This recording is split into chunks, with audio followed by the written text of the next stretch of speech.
প্রিয় বন্ধুরা, আজকে আপনাদের দেখাবো চলন বিলের ঐতিহ্য। চলন বিলের মানুষের এই বর্ষা মৌসুমে তাদের প্রধান হাতিয়ার নৌকা। এই নৌকাটা কিভাবে তৈরি করা হয় আমি আজকে নিজে দেখব এবং আপনাদের দেখানোর চেষ্টা করব।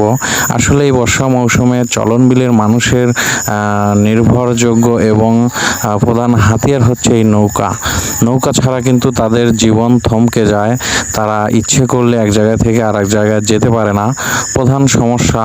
আর এই সমস্যার সমাধান করে কিন্তু এই নৌকা। দেখুন কত সুন্দরভাবে নিখুঁতভাবে এই কারিগর কিন্তু তার মন থেকে এই কাজটা করছে। দেখুন কত মনোযোগ সহকারে সেই কাজটা করছে। দেখুন আসলে আমি দেখে মুগ্ধ হয়েছি। আমি কখনো এর আগে দেখিনি যে নৌকা কিভাবে তৈরি করা হয়। আমি স্বচক্ষে দেখলাম এবং আপনাদের দেখার সুযোগ করে দিলাম। যদি